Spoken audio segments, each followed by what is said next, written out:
Kita bangsa hadir untuk tercapainya sustainable development, pembangunan berkelanjutan, pembangunan hari ini tanpa mengorbankan kehidupan yang akan datang. Bersama Fakultas Teknik, kita wujudkan rasa dalam setiap karya sehingga tercipta karya-karya teknologi yang berhasil guna dan berdaya guna dengan mengedepankan budaya dan sumber daya lokal.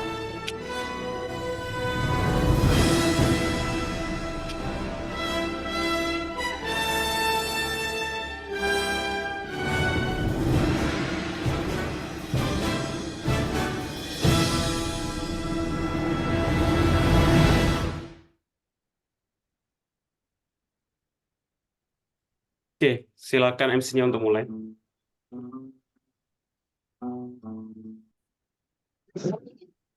Assalamualaikum warahmatullahi wabarakatuh. Salam. Om Swastiastu, Namo Buddhaya, salam kebajikan. Selamat pagi dan salam sejahtera untuk kita semua. Yang terhormat, Bapak Muhammad Najamuddin Dwi Miharja Eskom, Mkom, selaku dosen pengampu mata kuliah basis data. Yang terhormat, Bapak Andi Yusanto, selaku narasumber pada acara seminar hari ini.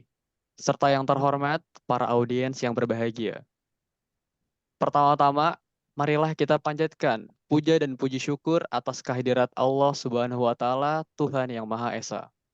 Karena berkat rahmat dan hidayahnya, kita dapat berkumpul dalam acara seminar basis data dengan tema Mastering Beacon Development Evolution of Digital Technology from Web 1.0 to Web 3.0 and Utilize Technologies pagi hari ini. Sebelumnya, izinkan saya untuk memperkenalkan diri terlebih dahulu, karena tak kenal maka tak sayang, makanya kenalan biar sayang. Oke. Nama saya Muhammad Dan Safwan dari kelas TI 23A1 sebagai MC yang akan memandu acara hari ini. Selanjutnya, saya akan membacakan susunan acara yang akan kita lakukan pada seminar pagi ini. Yang pertama, pembukaan MC. Yang kedua, pembacaan doa. Yang ketiga, sambutan ketua pelaksana. Keempat, sesi pemateri. Kelima, sesi tanya jawab. Keenam, dokumentasi. Kilo yang biji. Dan yang ketujuh, penutup. Yang biasa. Yang tabung nggak ada ya? Tabungnya. Tanpa menunggu waktu lama, langsung saja kita masuk ke acara kedua, yaitu pembacaan doa. Yang akan dibacakan oleh Ananda Ramanda Nur Arijudin. Kepadanya tempat dan waktu kami persilahkan.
Panggilan kepada Ananda Ramana Nur Arijudin, kepadanya tempat dan waktu kami persilakan untuk memimpin doa.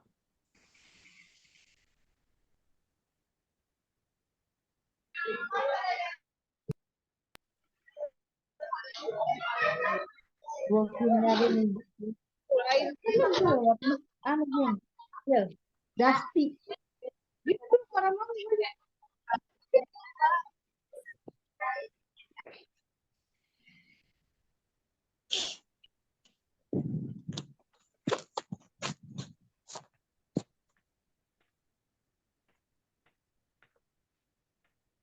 Ada nggak orangnya?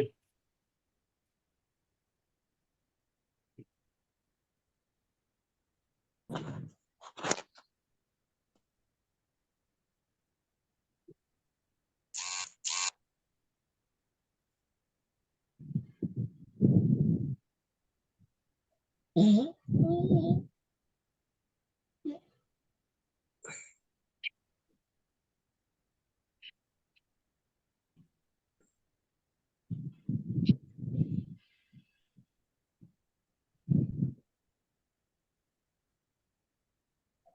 nih, ketua kelasnya, panitianya? Udah disiapkan belum?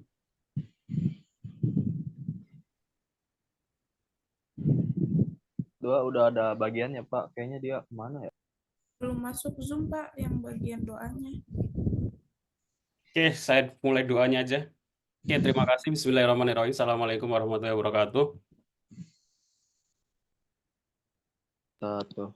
Waalaikumsalam warahmatullahi wabarakatuh. Oke, alhamdulillah di pagi hari ini bisa ketemu ya di acara seminar yang di mata kuliah basis data. Ini bagian dari belajar membuat acara. Ini acara mungkin baru pertama kali ya. Ya, saya maklumi, tapi jangan sampai terulang lagi di hari lain atau waktu lain, karena nanti selama satu semester ada 2 kali seminar ya. Yang seminar kedua nanti silakan untuk praktisinya kalian mencari sendiri. Ini baru untuk yang pertama saya cari dan bantu untuk hal pengadaannya. Nanti di akhir semester sebelum UAS kalian harus ada perbaikan dari persiapan acara dan lain sebagainya. Oke, sebelum mulai acara kita mulai berdoa terlebih dahulu. Saya pimpin doanya dalam agama Islam. Bismillahirrahmanirrahim. Hamdan naimin, hamdan syakirin, hamdan yuafi ni'ama yukafi mazida. Ya Rabbana lakal hamdu kama yanbaghi li jalali wajhikal karim wa azimi sultanik. Allahumma inna nas'aluka salamatan fid din wa afiatan fil jasad wa ziyadatan fil ilmi wa barakatan fil rizqi wa taubatan qablal maut wa rahmatan indal maut wa maghfiratan ba'dal maut. Allahumma hawwin alaina fi sakaratil maut wa najatan minan nar wa lafa indal hisab. Rabbana atina fid dunya hasanah wa fil akhirati hasanah wa qina adzabannar. Subhana rabbika rabbil izzati amma yasifun wa salamun alal mursalin walhamdulillahi rabbil alamin. Oke, acara saya serahkan lagi ke pembawa acara, MC. Silakan. Terima kasih kepada Bapak Muhammad Dwi Najamuddin Dwi Miharja telah membacakan doa. Masuk ke acara ketiga, yaitu sambutan Ketua Pelaksana kepada Ananda Muhammad Hafiz Fauzan. Waktu dan tempat kami persilakan. Assalamualaikum warahmatullahi wabarakatuh. Om Swastiastu, Namo Buddhaya, salam kebajikan, salam sejahtera bagi kita semua. Perkenalkan, nama saya Muhammad Hafiz Fauzan, selaku Ketua Pelaksana Seminar Evolution of Digital Technology from Web 1.0 to 3.0 and Dentalist and Technologies yang diselenggarakan oleh Universitas Pelita Bangsa dari kelas teknik A1, 22, 23 A1, dan A2. Kami dari panitia penyelenggara mengucapkan terima kasih yang sebesar-besarnya buat mahasiswa-mahasiswi yang udah datang, dan buat panitia teman-teman yang udah nyiapin ini, dan buat Bapak dosen yang terhormat juga, Bapak Najamuddin Dwi Miharja, Eskom Mkom, dan Bapak narasumber Bapak Andi. Semoga dengan adanya seminar ini kita bisa mendapatkan ilmu juga, jadi nggak sekedar kita masuk Zoom ngedenger doang, udah tidak banyak yang bisa saya sampaikan. Selebihnya mohon maaf. Wabillahi taufiq wal hidayah. Wassalamualaikum warahmatullahi wabarakatuh. Terima kasih Ananda Muhammad Hafiz Fauzan atas sambutannya. Selanjutnya, acara keempat yaitu sesi pemateri. Moderator Bapak Muhammad Najamuddin Dwi Miharja Eskom Mkom dan narasumber Bapak Andi Yusanto. Waktu dan tempat kami persilahkan. Oke, terima kasih waktunya. Terima kasih untuk MC yang sudah ngasih waktu. Oke, sebenarnya dalam ketika rapat dosen kemarin, saya ngikut isi materi ya di waktu seminar perkuliahan ini. Tapi karena saya melihat waktunya pendek, cuma sampai 9.30, kalau saya ngasih materi terus Bang Andi ini ngasih materi, nanti sesi tanya jawabnya malah kurang gitu ya. Oke, terima kasih yang sudah datang. Alhamdulillah kita bisa melaksanakan acara seminar ini walaupun persiapannya cuma 1 minggu bahkan kurang ya. Dan ini akan menjadi kegiatan rutin di prodi ataupun di kampus ya. Harusnya di prodi Fakultas Teknik manapun akan menjadi kegiatan rutin. Setiap mata kuliah harus melaksanakan seminar dengan menghadirkan praktisi. Tujuannya supaya apa? Tujuannya adalah untuk matching atau keselarasan antara dunia pendidikan sama dunia industri. Karena kalau kita mengikuti kelulusan mahasiswa yang udah lulus ya, banyak keluhan dari industri bahwa mahasiswa teknik informatika setelah lulus itu belum siap untuk berkecimpung di dunia industri. Karena apa? Ya, apa yang dipelajari mungkin bahkan belum atau nggak bisa diterapkan di dunia industri. Kenapa? Ya mungkin ada banyak hal ya di dunia pendidikan itu, ada banyak hal yang mengakibatkan nggak selaras dengan apa yang dipelajari dengan apa yang harus kompetensi yang harus disiapkan di dunia industri. Nah, salah satu supaya itu tidak terjadi semakin lebar kesenjangannya, maka kita mengundang praktisi. Praktisi itu orang yang berkecimpung di dunia industri untuk mengasih kisi-kisi atau pandangan sehingga kalian nanti ketika lulus tidak buta tentang apa yang harus dikerjakan dan siap dengan kompetisi yang dibutuhkan gitu ya. Apalagi nanti tiap di mata kuliah terjadi 2 kali seminar. Dan saya kira itu sangat bermanfaat. Itu juga ide dari Bapak Budi Jatmiko, Ketua APSI, Asosiasi Perguruan Tinggi Swasta Indonesia. Nah, di mata kuliah basis data, walaupun kalian masih semester, saya lupa ya, semester 2 ya. Walaupun masih semester 2 dan mata kuliahnya masih basis data, mungkin baru pengenalan, tapi nggak apa-apa. Eh, nggak ada waktu, waktu yang tepat, maksudnya nggak ada, kira-kira saya tepat belajar hal-hal yang rumit itu kapan? Apakah harus nunggu semester 4, semester 6? Enggak ya. Nggak nunggu harus ada mata kuliah kriptografi, kalian harus belajar kriptografi, baru belajar kriptografi. Ketika ada mata kuliah pengolahan citra, baru belajar pengolahan citra. Enggak ya, harus dicicil atau dimulai dari sekarang. Nanti sehingga ketika perkuliahan kalian bisa mengikuti dengan baik. Saya cukupkan seperti itu aja untuk pembukaannya. Selanjutnya mungkin ada beberapa materi yang sudah disiapkan oleh Bang Andi. Untuk pengenalan dulu mungkin karena belum ada yang tahu ya mungkin ya, karena kalau saya nyebutnya Bang Andi karena dulu waktu kuliah masih satu angkatan dan satu kampus. Kalau saya, ya iya sih. Kalau nggak tahu Bang Andi ini kuliah malam ya. Kebetulan kampus saya sebelumnya itu ada kuliah malam juga, sama seperti di Berita Bangsa. Mungkin untuk detailnya boleh Bang Andi mulai. Bisa share, udah bisa share screen belum Bang?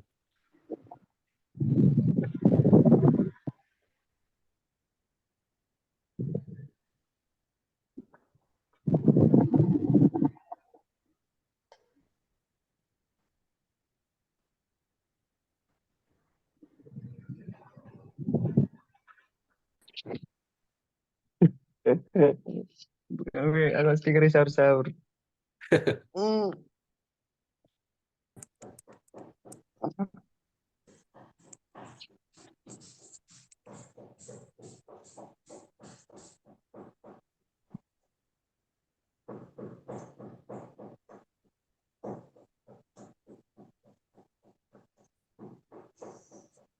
Oke, bisa dimulai, Bang. Suaranya belum.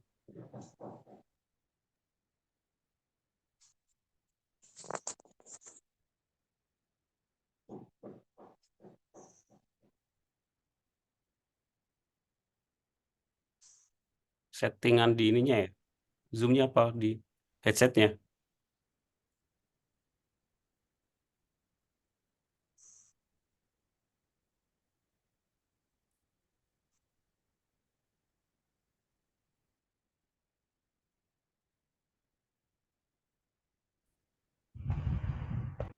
Kalau pakai apa namanya speaker laptop aja bisa nggak, Bang?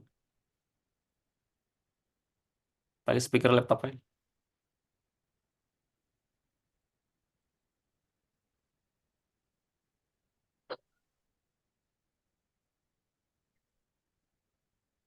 Nggak bisa ya? Nggak, turun kerungu.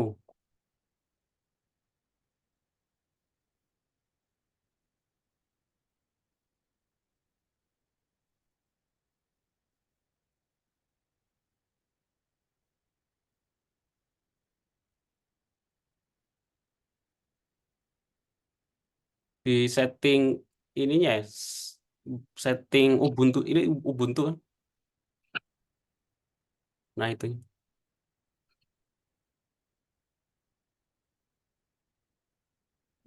JBL Endurance.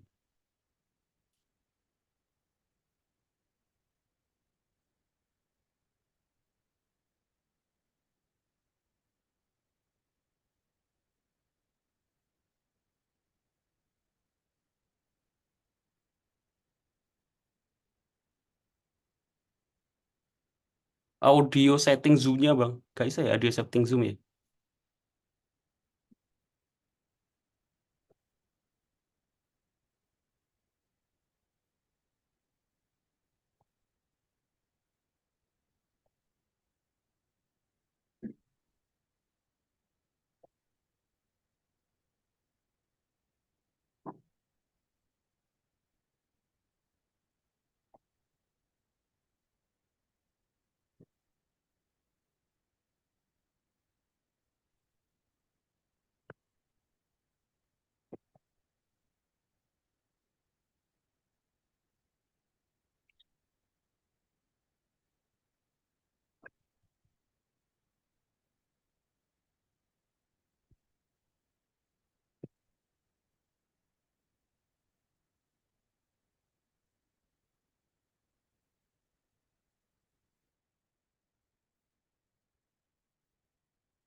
Audio setting, test speaker, mikrofon.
Coba ini mungkin karena share screen ya Pak, di stop share.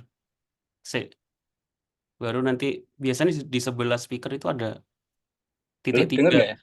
Udah kedengeran. Dengar ya? Udah. Halo, selamat pagi. Nama saya Andi Yusanto. Saat ini saya bekerja sebagai Senior Development Application and IT Support Engineer di PT Bima Sakti, salah satu fintech company di Sidoarjo. Saya berteman sama, saya kenal sama Mas Dwi itu sejak kuliah. Jadi sering main ke kosnya, terus main-main bareng gitu. Terus kebetulan Mas Dwi kok ngasih kesempatan buat ngasih materi di perkuliahannya ya. Jadi ya saya bantu Mas Dwi jadi narasumber gitu. Makasih Mas Dwi buat kesempatannya. Sama. Terus untuk materi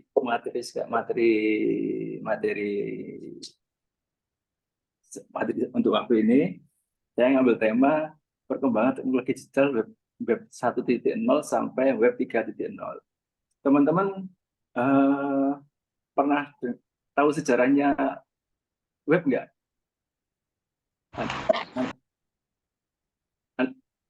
Belum tahu ya? Apa sudah tahu? Belum, Kak. Saya terusin ya materinya.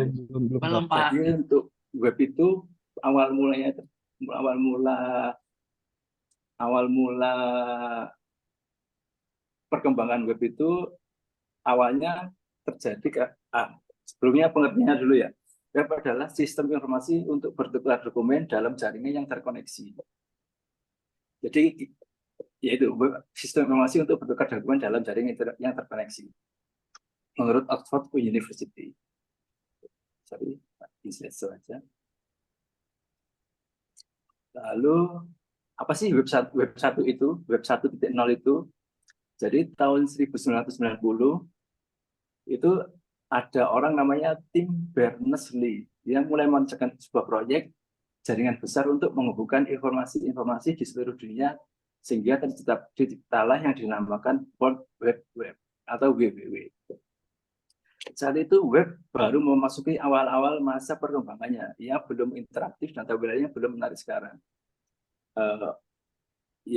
Terus sifat dari teknologi web 1.0 adalah generasi pertama ini sebagian besar hanya bisa dibaca saja. Jadi belum ada interaksi antara penggunanya. Dia analoginya hanya sebagai papan pengumuman.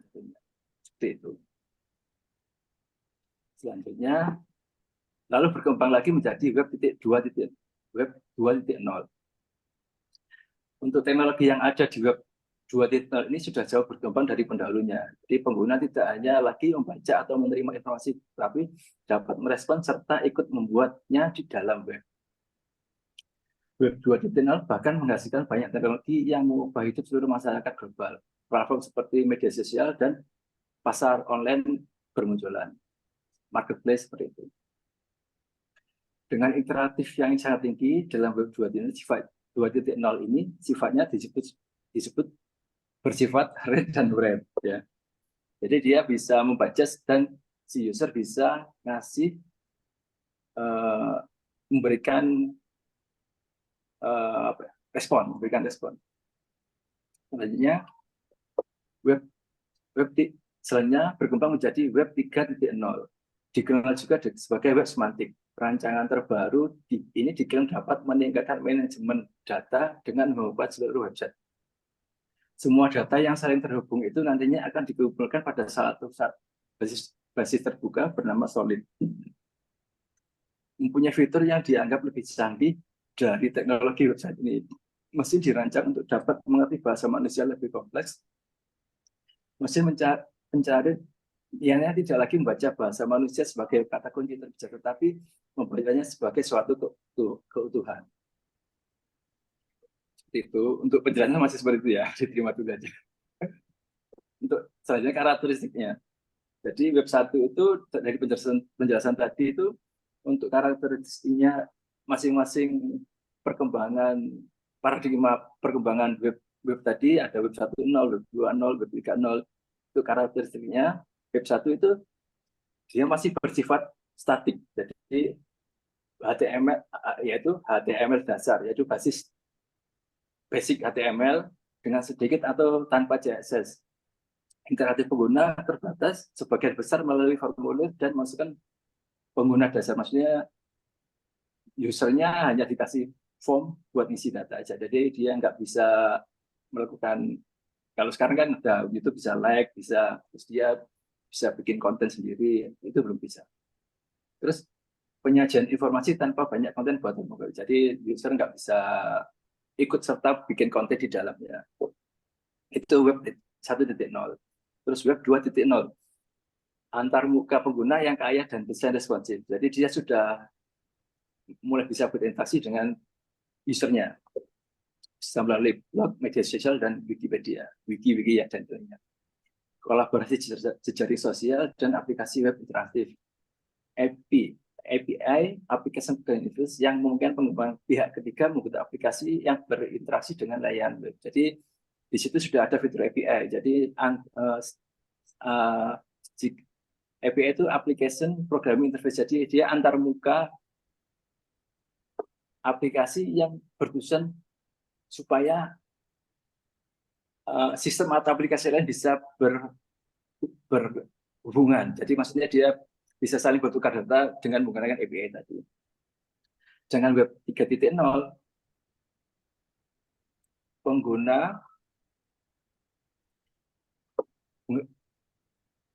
penggunaan teknologi seperti AI, pembelajaran mesin, dan pemrosesan bahasa alami untuk membuat konten web yang mudah dipahami oleh mesin mesin. Potensi internet terdesentralisasi menggunakan teknologi blockchain dan peer-to-peer mengurangi kendali otoritas pusat. Jadi di Web 3.0 dan istilahnya Web 3.0 itu bisa disebut juga shared ledger, artinya basis data yang terbagi, basis data yang terdistribusi, basis data yang terdistribusi. Jadi ada sebuah basis data besar, yang basis data itu bisa dibagikan kepada user-user yang lainnya. Jadi setiap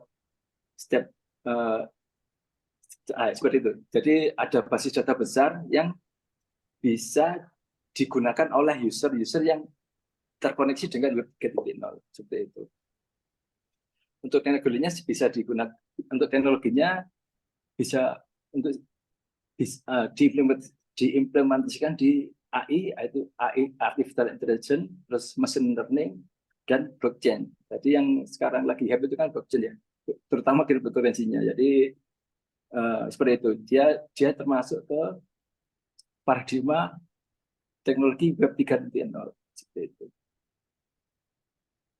Selanjutnya, habis itu perbedaan dan persamaannya.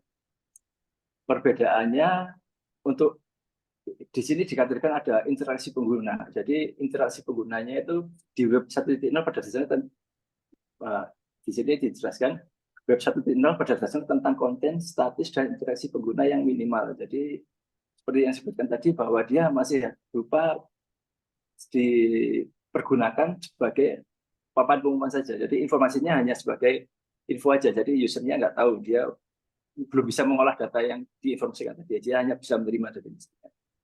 Sedangkan 2.0 memperkenalkan pengalaman pengguna yang dinamis dan interaktif. Jadi di 2.0 dia user sudah bisa berinteraksi dengan aplikasinya seperti itu. Sedangkan 3.0 bertujuan untuk membawa interaktivitasnya ke tingkat berikutnya dengan menjadikan web lebih cerdas dan lebih sadar tentang konteks. Jadi di Web 3.0 user itu bisa menggali informasi. Jadi user lebih dengan, kan tadi sudah disebutkan bahwa Web 3 adalah shared ledger. Jadi database yang terdistribusi. Jadi user bisa menggali informasi-informasi yang lebih spesifik dari data yang diberikan tadi. Kalau dari kontennya, kalau Web 2.0 dikenal karena fokusnya pada konten bukan. Kalau Web 2.0 itu fokusnya ke interaksi antar penggunanya, dari aplikasi bagaimana berinteraksi dengan usernya seperti itu.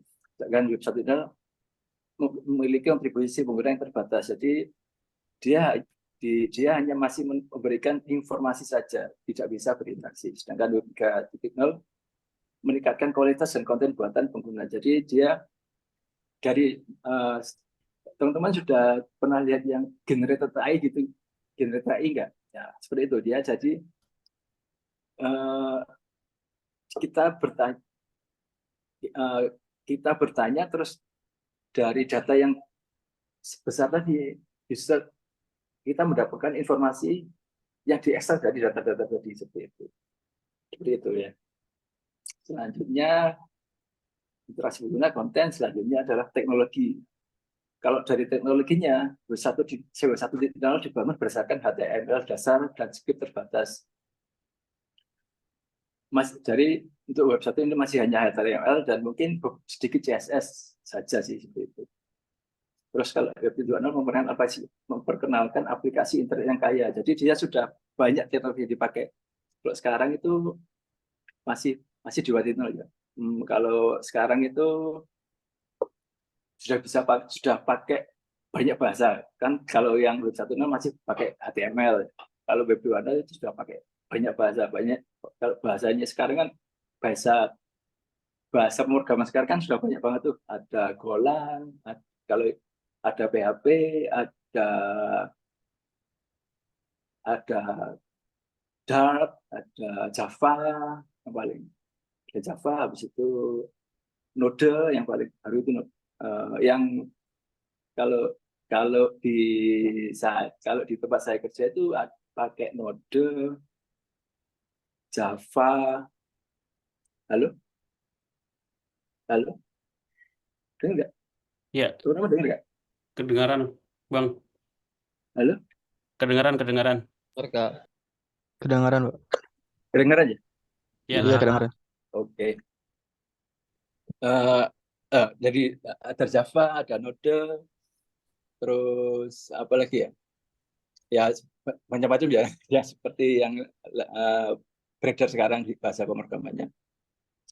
Terus kalau yang Web 3.0 itu 3.0 mengeksplorasi AI, blockchain, dan teknologi manajemen data yang lebih canggih. Jadi dia kalau mengeksplorasi AI itu, kalau bahasa yang dipakai AI itu biasanya kebanyakan Python, tapi juga ada yang pakai Node, juga ada. Kalau blockchain itu ada, kalau yang di Ethereum, kalau pernah dengar Ethereum itu dia pakai Solidity. Terus kalau pernah dengar yang apa namanya, Luna Classic yang CEO-nya lagi di mana, di ada masalah sama pemerintah US itu pakai C, bahasa C dia. Seperti itu. Terus kalau data dan interoperabilitas, jadi maksudnya menekankan interoperabilitas data dan kemampuan sistem yang berbeda untuk memahami dan memanfaatkan data dari berbagai sumber. Jadi dia dari data tadi bisa digunakan bisa saling terhubung dan bisa saling terhubung dan dapat saling memanfaatkan, seperti itu. Setelah itu desentralisasi ya. Apa sih desentralisasi itu? Data yang desentralisasi maksudnya terdistribusi. Jadi di Web 3 itu dikaitkan dengan gagasan terdesentralisasi, di mana kekuasaan dan kendali didistribusikan jauh dari otoritas pusat. Maksudnya terdistribusi itu jadi tidak ada satu orang yang sebagai pengendali. Jadi kalau teman-teman pernah dengar peer-to-peer itu ya, jadi satu node terhubung ke node lain. Jadi satu node mengupdate node lainnya juga. Jadi kalau ada satu node terupdate, node lainnya terupdate juga. Nah, jadi situ, jadi tidak ada node yang sebagai pengendali pusat. Jadi semuanya mempunyai bobot yang sama, seperti itu. Sedangkan sifat Web 1 dan Web 2.0 yang lebih terpusat. Jadi ada pengendali di aplikasi yang masuk ke paradigma Web 1 dan 2.0. Jadi kalau contohnya itu aplikasi sekarang ini kayak YouTube itu kan ada orang yang pengendali, ada orang yang sebagai pemrogram, ada company yang mengaturnya kan ya. Jadi maksudnya seperti itu. Jadi ada company yang mengatur bagaimana aplikasi ini digunakan, seperti itu. Nah, terus teknologi yang terkandung ya seperti yang disebutkan tadi sudah saya sebutkan beberapa, yaitu di Web 1 hanya HTML dan CSS, Flash, Java, JavaScript, desktop yang terus yang harus mengalami pengembangan seiring bertumbuhnya kebutuhan publik. Terus di Web 2.0 seperti yang saya sebutkan tadi juga ada HTML5 yang lebih yang sudah terbaru. Terus itu bisa menggunakan API, ada virtual mesinnya, terus sekarang sudah berkembang yang namanya kontainer. Jadi satu mesin bisa dipakai untuk menjalankan beberapa aplikasi yang walaupun requirement dari aplikasi berbeda-beda. Seperti tadi misal YouTube pakai bahasa apa, misalnya Java gitu ya. Terus ada Wikipedia, dia pakai bahasa PHP gitu ya. Jadi misal versinya beda, jadi versi PHP berapa, misal YouTube ada tambah versi PHP 8, terus di wiki ada versi PHP 6 gitu ya. Satu mesin itu kan nggak bisa menginstal tidak bisa menggunakan versi PHP yang berbeda. Jadi kontainer tadi bisa menjembatani kebutuhan tersebut. Seperti itu. Terus untuk teknologi yang terkandung di Web 3.0, berdasarkan teknologi di Web 3.0 blockchain mulai muncul Ethereum Smart Contracts, e-wallet, MetaMask dengan terminal mobile, desktop, dan VR Semantic Web. Jadi virtual reality semantic web. Di Web 3 ini akan lebih mudah mengetahui bagaimana informasi disalurkan, kemana disalurkan, dan informasi terbaru di tangan siapa. Perpindahan semuanya tercatat dan tidak bisa dipalsukan dikarenakan sifatnya yang transparan. Jadi kalau di Web 3.0 kan itu kenapa dinamakan desentralisasi yang terdistribusi, jadi masing-masing orang tidak bisa sebagai pengendali seperti itu.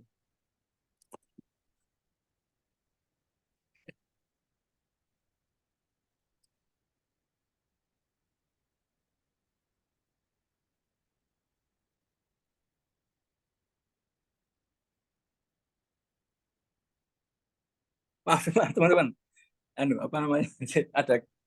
ada kesalahan sebentar, ada gangguan teknis sebentar ya. Iya, iya. Kenapa bang? Nge-freeze? Ya. Nah, untuk semua yang datang dari kelas D22A3, 22A2, 22A1, mungkin bisa disiapkan pertanyaan ya, entah itu topiknya tentang apa yang disampaikan, ataupun topik tentang yang ada hubungannya dalam dunia industri ya. Maksudnya kalau nanti kalian lulus itu apa aja yang perlu disiapkan ketika nanti interview dengan pekerjaan, interview, apakah ada coding interview, terus kira-kira ketika coding interview itu yang harus disiapkan itu apa, pengerjaannya bagaimana, terus teknologi yang biasa dipakai, tool-tool yang biasa dipakai juga boleh kalau ditanyakan. Kalau masih belum ada yang paham ya kalian sambil cari tahu apa yang dimaksud dengan Web 3, Web 1, dan Web 2. Sambil menunggu Bang Andi login lagi. Terus untuk yang baru datang silakan absensi.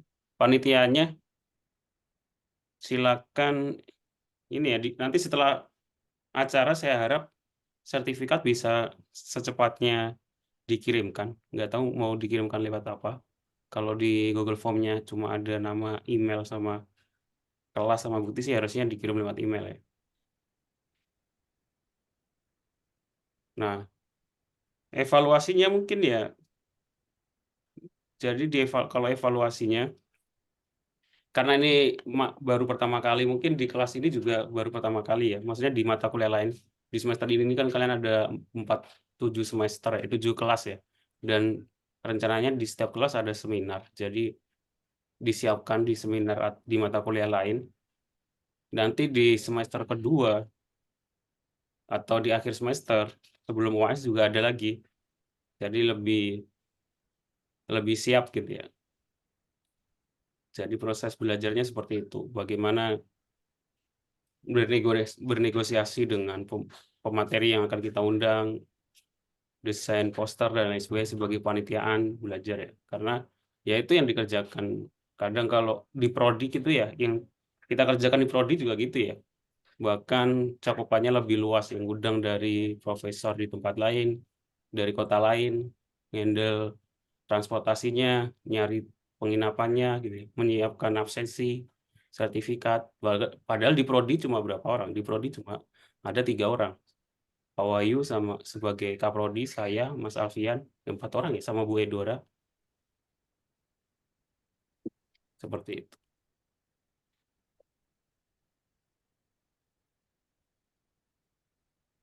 Bang Andi udah bang? Belum? Sudah, bisa tak lanjutin? Ya, share screen langsung aja. Nggak apa. Iya, sudah.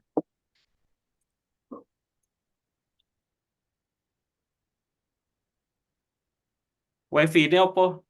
Laptopnya? Laptopnya. Off cam aja gak apa-apa.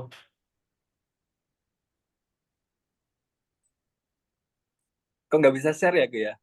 Oh sih, tak dadekno co-host sih. Soalnya mau metu ya.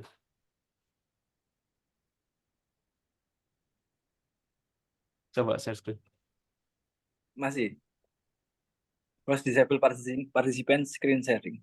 Oh, advanced sharing option, all participant. Bisa nggak? Sudah.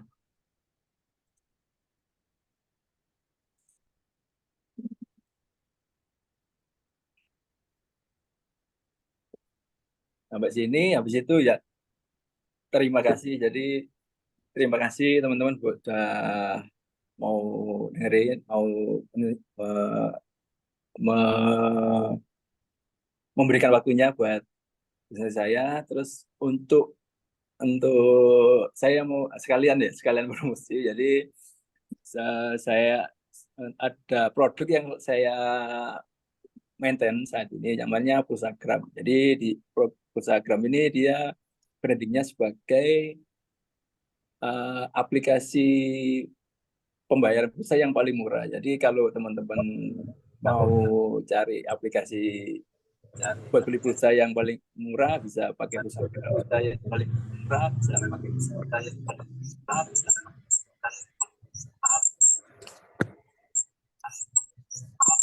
Terus kalau digali soal itu ya soal tadi kan teknologi apa bahas teknologi yang dipakai di web 1, web 2, web 3.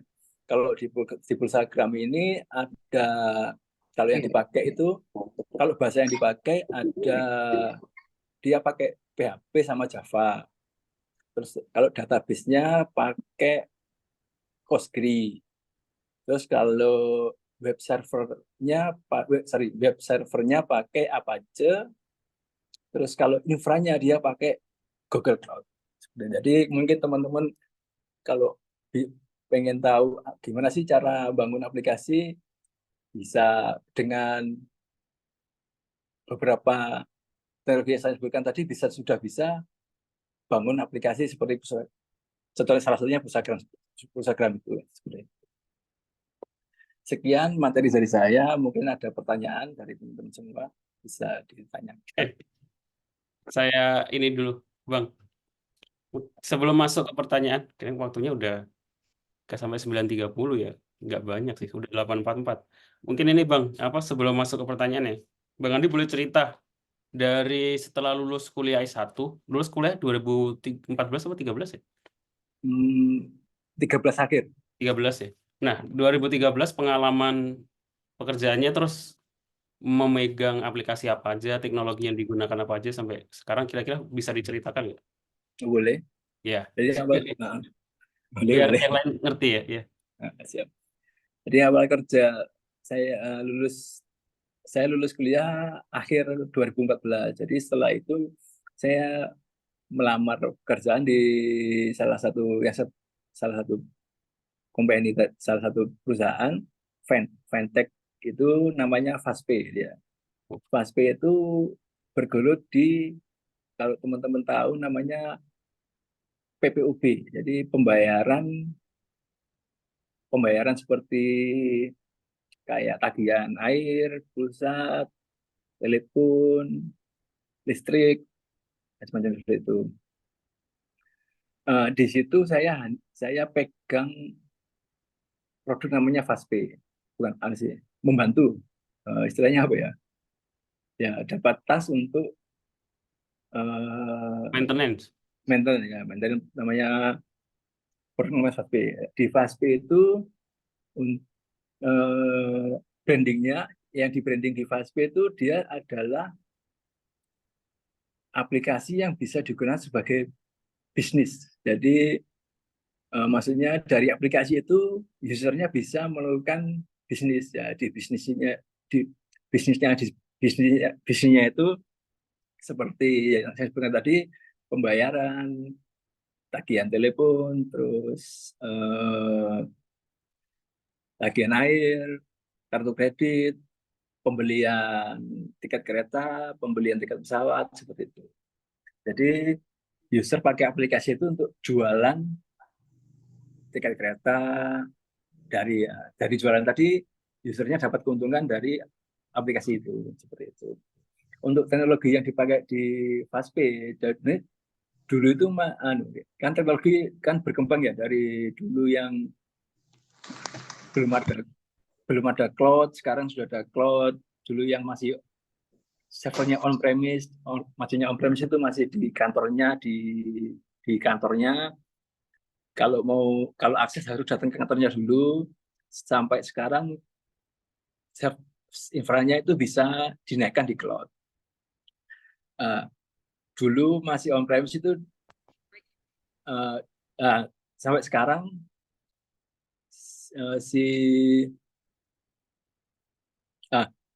seperti itu ya. Seperti itu. Habis itu untuk teknologinya yang sudah selain yang sebutnya tadi, yaitu yang sekarang pakai cloud, juga untuk bahasanya juga saya ingat bahasanya pakai Java, PHP, ada sekarang berkembang tambah sama pakai Node, pakai Golang juga. Jadi seiring berkembangnya waktu, produk tadi juga berkembang juga. Jadi seiring berkembangnya waktu, teknologi yang dipakai di produk tadi juga berkembang juga. Jadi sebagai yang maintenance, saya juga ngikutin teknologi, jadi tetap harus belajar buat ngikutin perkembangan teknologi itu tadi.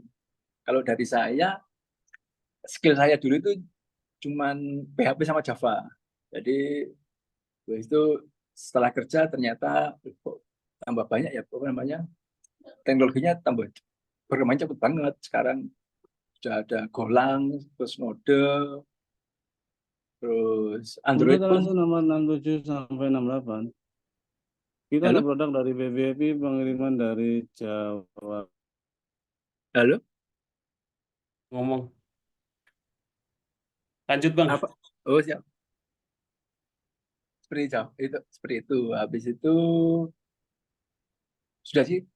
Untuk produknya sendiri selain Fastpay, saya juga banyak ada beberapa yang saya pegang juga. Terus dari produk Fastpay, ngembangin produk baru, terus ngembangin produk baru lagi. Ada yang produk baru terus tapi ternyata nggak diterima di pasar, ya udah produknya juga nggak lanjut. Terus sampai sekarang saya di Pusakram ini yang saya lagi handle seperti itu Mas Dwi untuk perjalanan. Iya. Baru dari awal di Fastpay ini, setelah dari Fastpay langsung kalau dari Fastpay habis itu kan develop produk-produk baru gitu ya. Ternyata nggak diterima di masyarakat, cuman ya udah akhirnya berhenti. Terus ada beberapa produk itu namanya Fast Travel, dia untuk tiketing. Jadi kita jualan tiket pesawat, kapal, kereta, tiket kereta gitu. Habis itu jadi pergi itu produk buat wisata experience seperti itu. Ternyata kurang diterima masyarakat pada waktu itu, mungkin karena pandemi ya, jadi kurang berkembang. Seperti itu Mas Dwi. Oke. Terima kasih Bang Andi atas pemaparannya. Ya, mungkin sisa waktunya ini saya gunakan untuk tanya jawab ya, biar lebih interaktif. Untuk sesi tanya jawab yang pertama, saya silakan 3 orang penanya, boleh angkat tangan, raise hand. Silakan. Ada yang mau ditanyakan? Saya izin bertanya, Pak. Siapa ini? Revania Melani. Yang angkat tangan. Oh iya, oke, silakan. Assalamualaikum warahmatullahi wabarakatuh. Waalaikumsalam warahmatullahi wabarakatuh. Saya Revania dari kelas TIA 223. Saya izin bertanya, apa tantangan-tantangan utama yang harus dihadapi dalam perkembangan dan implementasi di Web 3.0 di masa depan? Sekian, terima kasih. Tantangan, oke. Saya catat dulu ya. Selanjutnya, pertanyaan kedua. Boleh raise hand? Terima kasih, Pak. Oke, yang lain?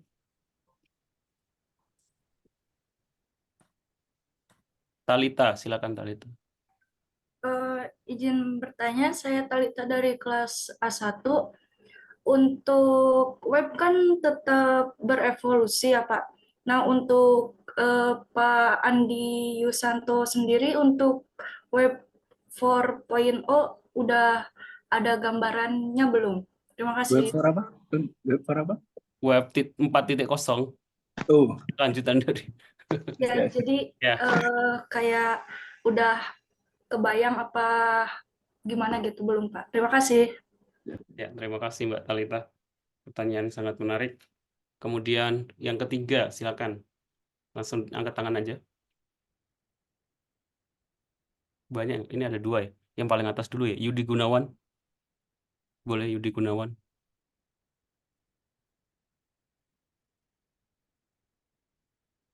Masih mute Yudi Gunawan. Ya Pak, Ya, saya Yudi Gunawan dari kelas 232 mau nanya terkait privacy Pak. Karena kan di web tuh kan kita tahu belakangan tuh kayak Facebook sama TikTok tuh kan bisa collect data user. Nah kalau di Web3 itu kan yang tadi dijelasin kan decentralized itu kita bisa punya kendali lah atas data itu bakalan bakalan masih ada celah gitu Pak, buat data kita bocor tuh, kayak di web tuh. Itu sih Pak. Terima kasih. sama-sama. Oke, saya rekap dulu ya. Dari 3 pertanyaan dulu, nanti kita lanjut ke sesi selanjutnya. Untuk sesi awal ini ada 3 pertanyaan, Bang Andi.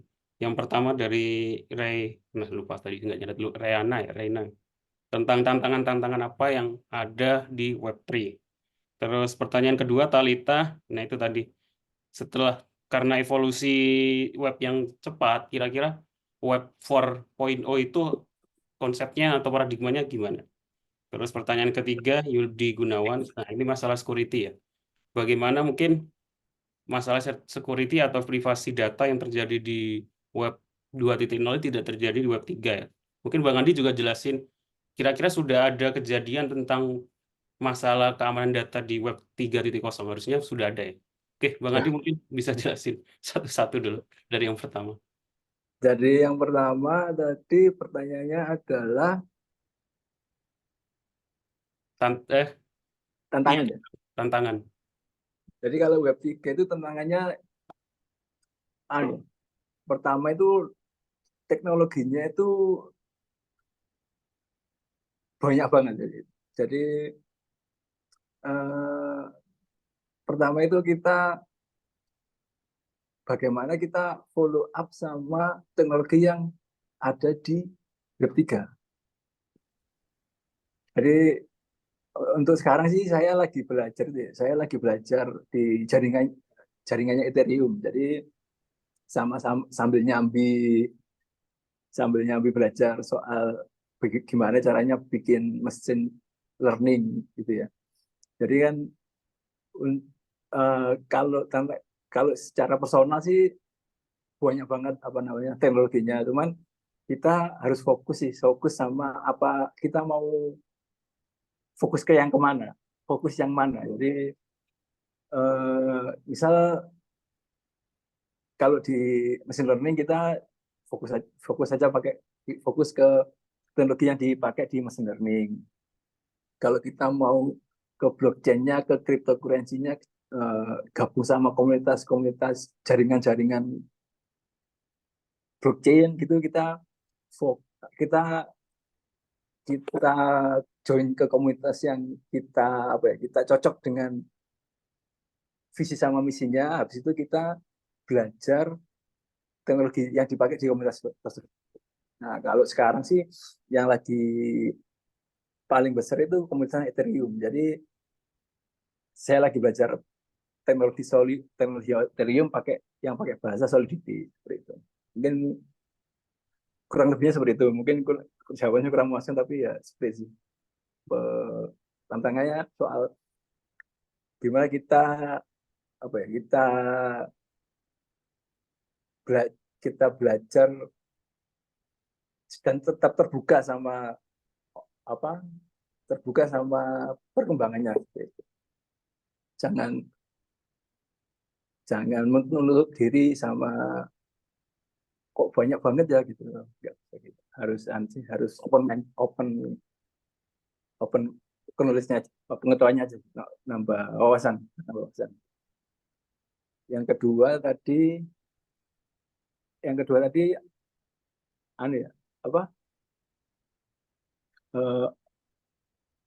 gimana untuk web 4.0 ya. Wah, kalau web 4.0 saya belum kepikiran ke sana sih. Jadi di web 3.0 saya masih ngasih keteteran buat ngikutinya. Jadi itu yang mungkin bisa cari insight sendiri saya belum tahu, cari sendiri mungkin. Saya belum belajar belum punya konsep pengembangan ke web 4.0-nya. Habis kalau yang ketiga tadi securities ya. Sebenarnya kalau security itu kan di web 3 itu kan share ledger. Jadi semua data itu terdistribusi dan transparan. Jadi mungkin yang di securities-nya konsep keamanan di sini jatuhnya jadi ini.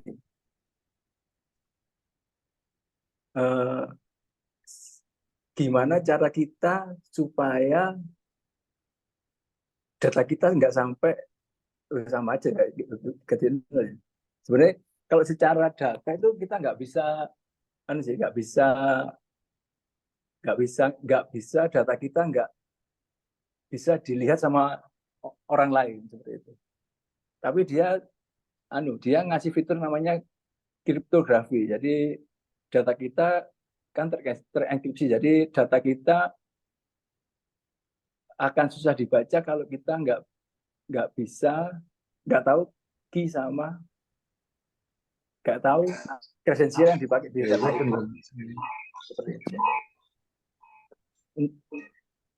Tapi sekarang juga banyak sih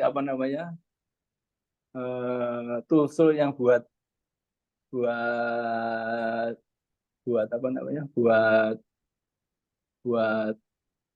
ngoprek kredensial kayak gitu di web 3. Jadi mungkin dari web 2 ke web 3 yang paling utama itu kita juga aware buat jangan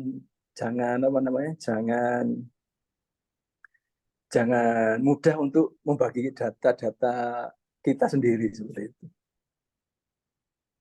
Seperti itu untuk penjelasan dari saya. Oke, terima kasih Bang Andi. Mungkin ada beberapa tambahan dari saya. Kalau saya pernah dengar itu web 4 itu masih ada hubungannya dengan web 3 dengan ditambah ada AI sama Internet of Things ya. Bagaimana hardware itu saling berkomunikasi antara Internet of Things lah dengan manusia. Oke, mungkin itu tambahannya saja. Selanjutnya saya ke sesi kedua untuk 3 pertanyaan lagi ya. Waduh, partisipannya 100. Ini maksimal Zoom-nya sampai 100 ini. Udah nggak bisa lagi masuk. Ada yang masuk lewat web chat ya. Mungkin Bang Andi bisa baca sendiri nanti. Oke, ada lagi yang mau ditanyakan silakan raise hand, angkat tangan. Boleh. Muhammad Haidar, Universitas Pelita Bangsa. Boleh langsung di-unmute. Sampaikan pertanyaannya. Sistem keamanan web 1.0 mudah diretas. Terima kasih. Suaranya baru kedengaran di akhir-akhir. Coba diulangi pertanyaannya.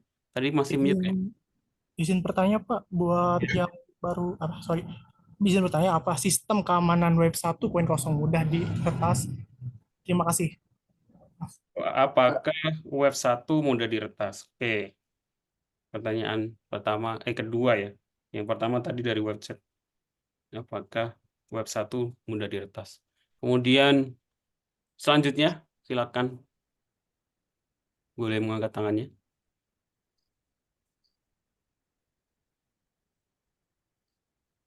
Kalau nggak ada yang nanya, saya nanya ini. Waduh. Nggak, maksudnya nanya ke mahasiswa, Pak. Silakan angkat tangan, raise hand dulu. Lah, ada yang harus malah. Oke. Nggak ada yang nanya ya? Silakan. Nggak ada yang nanya. Ini nanti masing-masing buat laporan ya untuk seminar ini. Dan itu komposisi masuk ke dalam komposisi penilaian di akhir ya. Nggak ada yang nanya ya? Basis data. Nanya tentang basis data nggak juga? Hafid Fauzan boleh, silakan. Isi Pak, saya mau nanya, mungkin ini agak di luar dikit. Ya. Kan yang sempat viral itu ada AI, software engineer, kayak Devin AI. Menurut Bapak itu bisa menjadi peluang atau tidak sih Pak? Terima kasih. Devin AI tahu Bang Andi? Yang lagi rame di Twitter itu. Artificial intelligence bukan? Iya sih. Iya Pak. Oke, mungkin waktunya boleh dimulai Bang Andi untuk menjawab pertanyaan. Pertanyaan yang pertama tadi? Yang di web chat ini, itu yang Iya, di lihat ya. Pertanyaan adalah bekerja di perusahaan televisi swasta di Jakarta kadang-kadang menggunakan teknologi AI dan buatan manusia. Nah, untuk pertanyaannya, apakah teknologi termasuk karakter tiga, bahasa fungsi dan manfaatnya serta keuntungan dan kerugian dari teknologi ini untuk desain tersebut? Terima kasih dan mulai. Jadi seperti yang disebutkan di materi saya tadi, Web3 itu antara lain adalah penggunaannya ada di AI, machine learning, dan blockchain. Jadi AI itu termasuk dalam Web3. Lalu fungsi dan manfaatnya. Jadi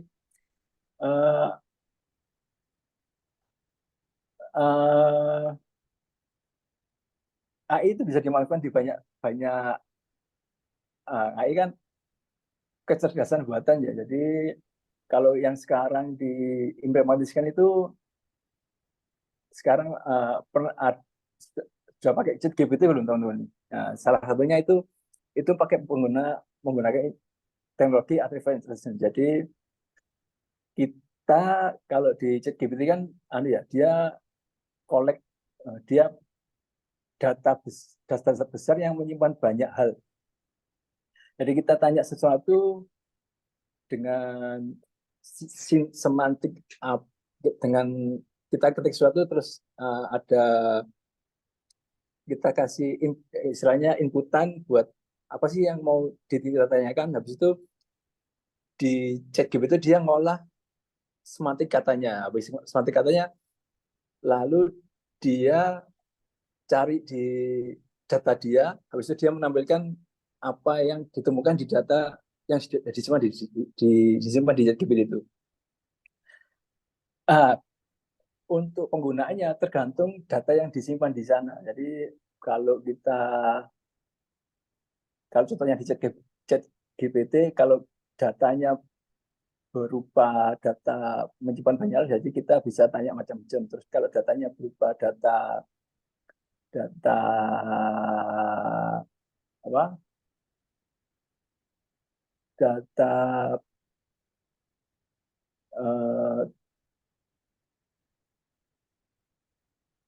apa ya, data ya itu kita apa sih istilahnya namanya,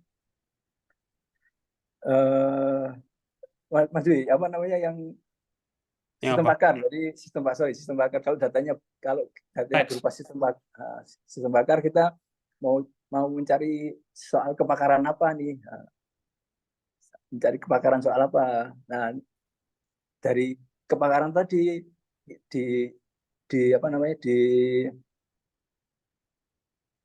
diimplementasikan ke teknologi AI, dan sehingga terjadilah aplikasi AI yang bisa menentukan sesuatu hal itu seperti apa. Misal kita ini mendiagnosa soal keadaan kondisi kesehatan seseorang, kayak gitu sih, seperti itu. Jadi ya seperti itu sih. Jadi dia membaca kondisi badan kita dapat dengan suhunya berapa, terus kondisi kondisi wajahnya seperti apa. Jadi dari AI tadi mengolah data tersebut membuat dia menghasilkan inputan soal kondisi badan seperti itu.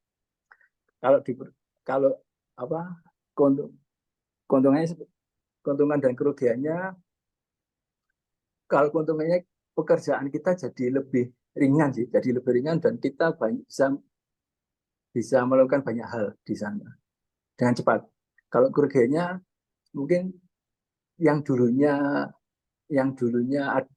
pekerjaan itu dilakukan seseorang, jadinya dilakukan oleh aplikasi, sehingga mungkin nanti lapangan pekerjaannya jadi berkurang. Jadinya seperti itu. Seperti itu sih kalau pengetahuan saya. Oke. Untuk pertanyaan kedua tadi tentang web 1 itu untuk keamanannya apakah bisa diretas? Kalau web 1 itu kan sudah lama banget ya. Jadi kalau sekarang itu yang dipakai itu banyakkan web 2.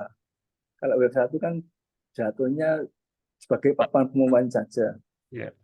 Jadi untuk kepentingan meretas itu mungkin ada selain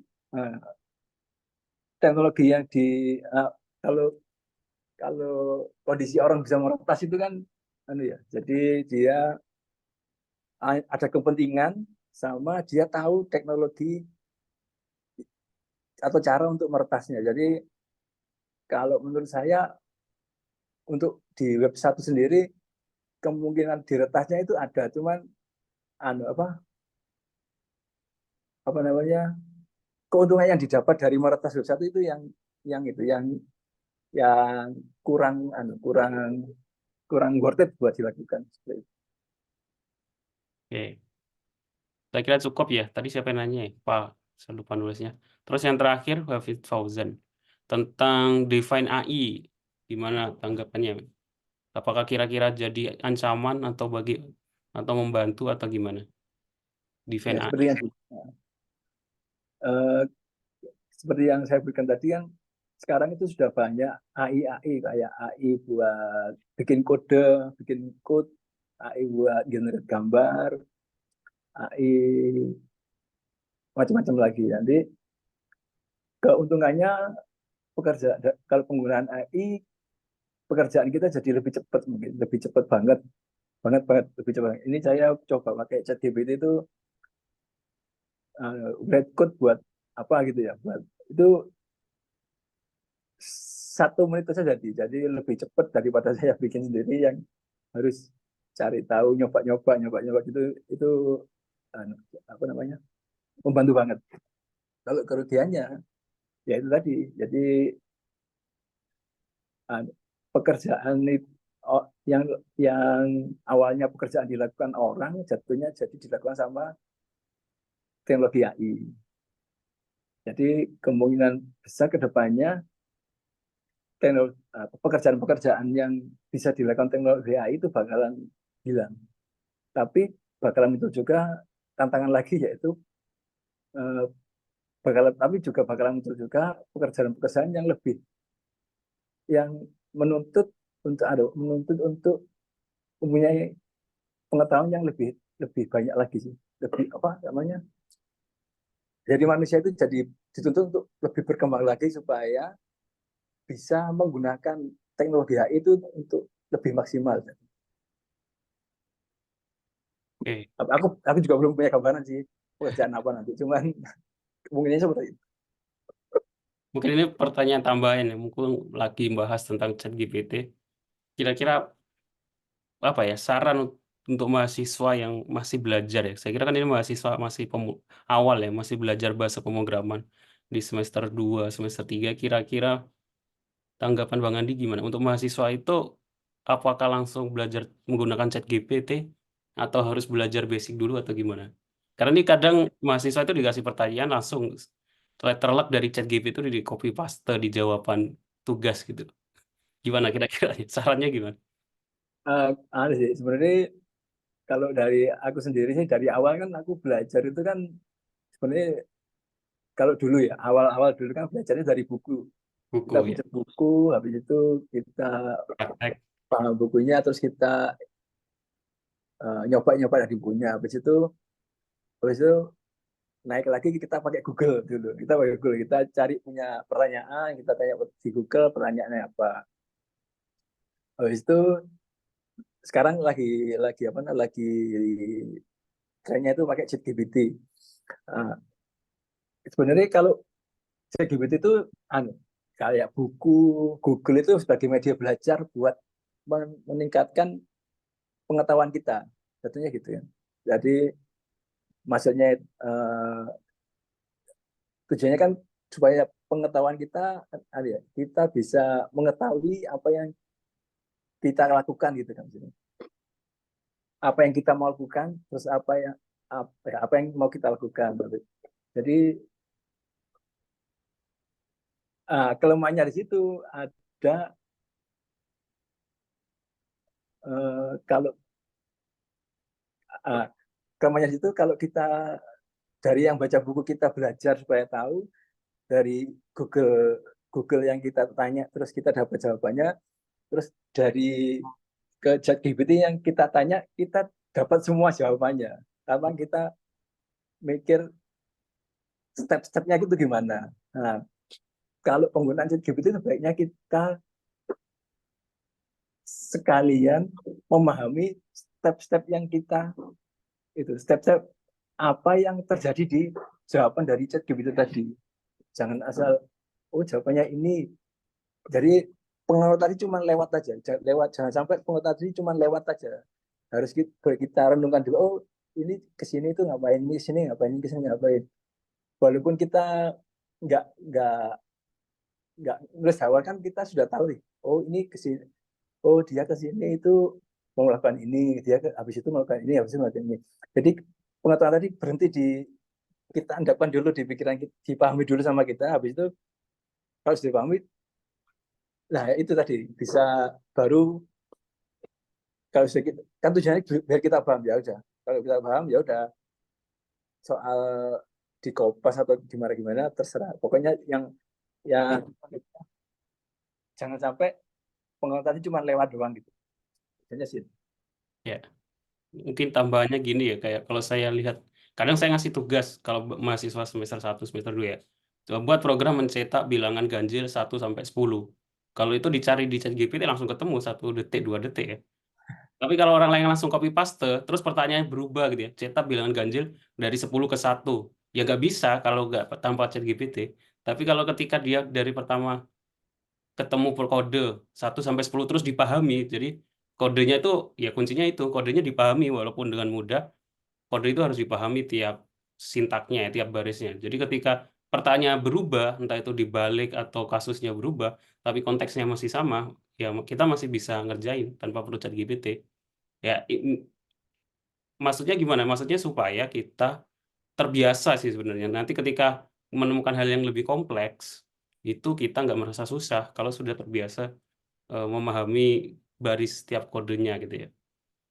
Ya, mungkin itu tambahannya Bang Andi ke mahasiswa. Kadang di copy paste dari ChatGPT bahkan variabelnya. Kadang di ChatGPT kan ada komentar kan. Ini fungsi untuk apa? Itu jadi di copy ditaruh dikumpulin di tugas. Kelihatan banget kalau pakai ChatGPT. Jangan ya, paling enggak variabelnya dirubah. Terus fungsinya itu dipahami. Sehingga ada proses belajarnya, enggak cuma proses menulis teks gitu aja. Ya. Nanti di dunia kerja juga sama sih nanti. Ya, di dunia kerja juga sama. Kalau nggak ada dapat masalah yang berbeda. Masalah itu pasti ada dan masalah itu berbeda-beda. Jadi tapi konsepnya sama. Jadi ketika kita paham konsep itu seperti apa, kalau ada masalah berbeda, kita bisa tahu nih, yang berubah yang ini. Oh, setelah A jangan B dulu, setelah melakukan A jangan B dulu, di A1 dulu. Itu sih. Ya. Oke, 9.17 ya. Kurang 13 menit lagi. Mungkin ini pertanyaan terakhir. Sesi ketiga, saya kasih kesempatan 3 orang. Terima kasih yang sudah datang ya. Di akhir-akhir ini malah pesertanya semakin penuh ya.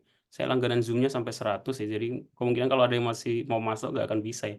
Karena 100 udah maksimal. Mungkin di seminar selanjutnya saya tingkatkan ini apa namanya Zoom-nya. Oke, silakan angkat tangan untuk yang mau bertanya. Ramandanur. Baik, Pak. Ya. Saya mau nanya, untuk Ya. penggunaan VR atau virtual reality sudah banyak digunakan. Walaupun masih dalam tahap pengembangan, menurut Bapak, apakah dampak dari penggunaan teknologi VR tersebut bisa mempermudah atau membantu pekerjaan dan kegiatan manusia, atau malah menambah masalah sosial yang baru, Pak? Ya, Pak, itu saja, Pak.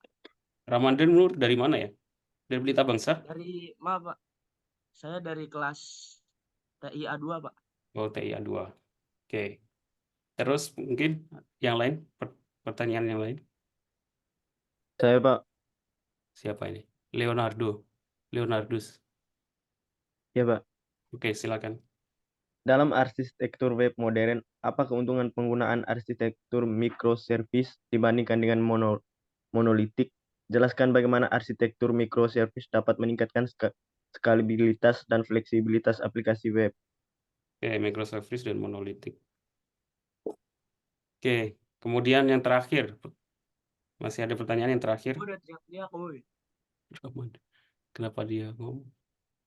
Yang terakhir, boleh angkat tangan? Pertanyaan terakhir, silakan. Ini nggak bertanya karena ya nggak bertanya karena nggak ada pertanyaan, karena sudah paham, atau nggak ada yang paham, itu yang jadi masalah. Biasanya sih opsi kedua ini yang jadi masalah. Nggak ada pertanyaan? Nah, kalau nggak ada pertanyaan terakhir dari saya, Bang Andi.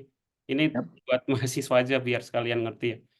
Mumpung lagi bahas Web3, ini kan masih semester 2 ya. Semester 2 itu belum belajar tentang kriptografi. Kira-kira untuk mau fokus di Web3, kebetulan saya juga pengen fokus di Web3, belum sempat belajar. Kadang ngajar mata kuliah kriptografi, tapi belum sampai implementasi. Kira-kira yang perlu dipelajari untuk mahasiswa dari semester 2 itu awalnya apa? Entah itu base data, MySQL, atau apa ya? Untuk sampai ke implementasi Web3. Itu pertanyaan terakhir, Bang. Oke, boleh dijawab. Yang pertama tadi apa ya? Lupa. Pertanyaan pertama tadi dari ada Ramandana, dampak VR, virtual reality. Walaupun kita nggak bahas virtual reality sih, kita membantu kehidupan manusia. Ya. Sebenarnya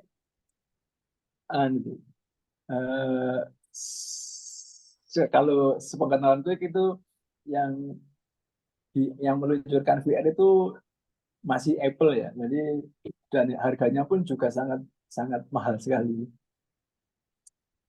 Dari situ saya belum masuk ke sana, jadi saya nggak bisa jawab banyak soal itu. Untuk VR itu apa dan bagaimana? Iya sih. Maaf ya. Terus yang kedua tadi perbedaan microservice dan monolitik. Kalau pengertiannya kan monolitik itu satu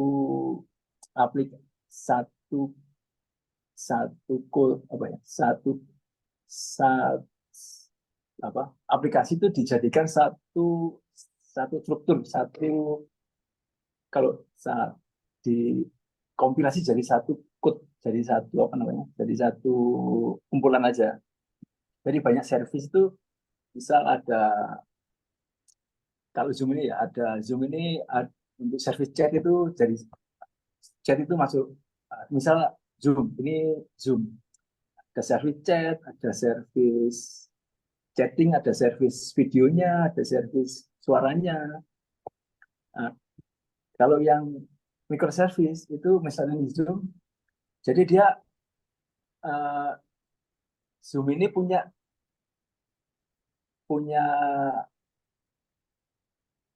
tiga service. Nah, tiga service itu di, dipisah, ditulis dengan kode yang terpisah. Nah, jadi ada service untuk chatnya sendiri, untuk Zoom apa namanya videonya sendiri, untuk utility-nya sendiri. Ya. Jadi untuk perbedaan untuk dua kondisi ini, kalau kita pengen ya, misal ternyata di Zoom ini service chatnya perlu ditambah, gitu ya. Misal chatnya itu loadnya tinggi banget, jadi service chatnya perlu ditambah untuk nambah dua apa namanya misal service chatnya itu ada satu, perlu nambah, karena loadnya tinggi perlu nambah 3. Jadi yang ditambahkan service cuman si apa service chatnya aja. Sedangkan yang tadi yang Zoom yang ditulis dalam satu code, misal kita ingin menambah service, karena di dalam code ini kan ada banyak, ada si chat service, chat service, video service, utility service. Nah, terus kalau kita pengen nambah chat service saja, kita harus implementasikan semua code ini. Di situ kelemahannya. Jadi kalau banyak resource yang mubazir istilahnya. Jadi untuk scalability itu, kalau kita ingin scalability dan agility-nya cepat, jadi harus kita pilih yang pakai microservice daripada yang pakai monolitik. Jadi penjelasannya kurang lebihnya seperti itu. Untuk yang ketiga, pertanyaan tadi, masalah yang perlu dipelajari, Bang. Oh, yang perlu boleh dinilai, Mas. Hah? Yang perlu dipelajari untuk mahasiswa baru ya, ketika pengen fokus di Web3 itu, yang disiapkan basic yang kuatnya apa? Gitu? Konsep soal blockchain dulu gitu. Awal-awal itu konsep soal blockchain itu harus tahu. Tapi masalahnya kalau di kurikulum kita kan belum ada mata kuliah blockchain, baru ada kriptografi. Mungkin kalau gitu sebenarnya kriptografi itu salah satu cara buat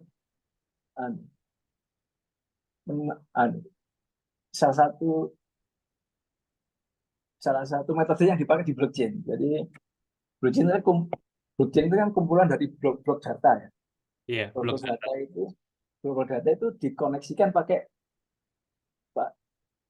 disambungkan pakai metode kriptografi. Begitu. Jadi untuk caranya bikin blockchain tadi juga ada apa namanya? Ada caranya sendiri, ada sistem sendiri. Bagaimana blockchain ini terkoneksi, banyak banget nanti satunya. Kayaknya ini ya diadakan ya mata kuliah blockchain itu. Kayaknya perlu ya. Kayaknya belum banyak sih sebenarnya. Beberapa kampus mungkin sudah ada, tapi belum semuanya. Betul. Ya. Jadi konsep blockchain-nya, konsep kriptografinya itu perlu dimatangkan gitu sih. Habis itu baru setelah itu kita bisa nih mau masuk ke jaringan mana, gitu. Bisa Ethereum kah, bisa kemana kah. Tapi kalau mahasiswa yang belum pernah mengimplementasikan Web 2 gitu ya, belum pernah handle API dan lain sebagainya, kalau langsung ke blockchain itu kira-kira ada masalah nggak? Apa harus dari Web 2 dulu, paham konsep API dan lain sebagainya? Iya, sebenarnya juga masalah juga sih bagaimana. Soalnya blockchain itu kan banyak node ya, jadi saling masing-masing node itu terhubung pakai API. Pakai API. Iya. Oke, waktu sudah jam 9.26.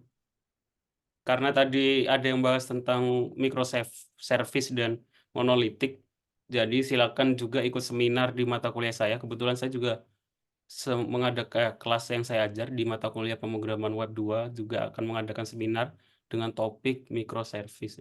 Topiknya bukan microservice ya, tentang API, bagaimana implementasi API dan lain sebagainya di hari Rabu jam 8 pagi ya. Saya kira bannernya ada, posternya ada di depan prodi. Harusnya Rabu minggu kemarin, tapi karena pematerinya lagi ada kendala, jadi mundur Rabu depan. Jadi silakan mengikuti untuk paham konsep atau mengenal tentang monolitik dan microservice. Kebetulan ngisinya juga teman saya. Bang Adi juga kenal. Iya, Pak. Tony. Oh, Tony. Pak Tony, Pak Tony. Pak Tony. Ya karena ini seminar mendadak dan praktisinya juga harus mencari yang kira-kira mau dan ini ya mengisi sharing ya. Saya cari teman-teman, tak cari ya teman-teman kuliah aja, nggak usah repot-repot. Ya, terima kasih Bang Andi. Mungkin saya cukup. Saya kembalikan ke MC ya untuk acara selanjutnya.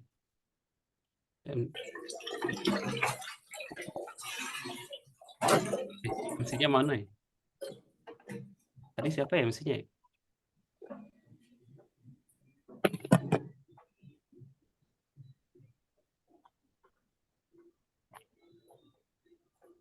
Semoga dapat bermanfaat dalam perjalanan belajar dan pengembangan diri kami.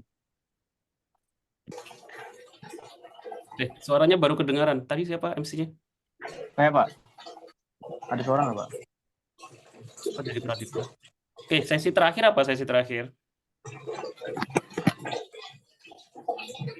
Ini Pak, mau apa Pak untuk dokumentasi? Ya, dokumentasi foto bersama. Jadi silakan on cam. Bang Andi boleh stop share screen. Sebelum mengakhiri acara seminar online pagi ini, izinkan kami untuk melakukan dokumentasi. Dimohon kepada seluruh peserta untuk menyalakan kamera Zoom.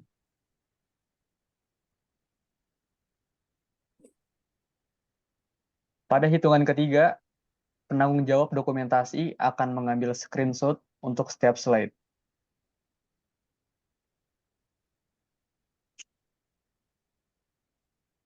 Baik, untuk slide 1 saya screenshot ya. 1, 2, 3.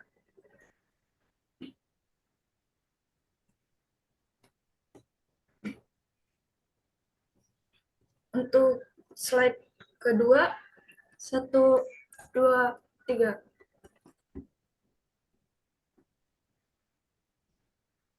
Dan slide ketiga 1, 2, 3. Terima kasih. Oke, terima kasih untuk panitia dokumentasi. Tidak terasa kita sudah di penghujung acara. Terakhir, kami mengucapkan terima kasih yang sebesar-besarnya kepada para narasumber, moderator, serta semua peserta yang telah berpartisipasi dalam acara seminar basis data. Dengan tema Mastering Backend Development, Evolution of Digital Technology from Web 1.0 to Web 3.0 and Utilize Technologies, hari ini dengan penuh perhatian mengikuti acara ini dari awal hingga akhir. Saya, atas nama panitia, juga ingin menyampaikan permohonan maaf jika terdapat kesalahan selama pelaksanaan seminar online ini berlangsung. Kami menghargai kesabaran dan pengertian dari setiap peserta. Kesalahan adalah bagian dari proses pembelajaran untuk menuju sukses di masa depan. Terima kasih atas dukungan dan partisipasinya. Semoga acara ini tetap memberikan manfaat yang berharga bagi semua peserta. Terima kasih. Saya, Muhammad Dan Safwan, selaku MC hari ini, saya akhiri. Wassalamualaikum warahmatullahi wabarakatuh. Waalaikumsalam. Waalaikumsalam warahmatullahi wabarakatuh.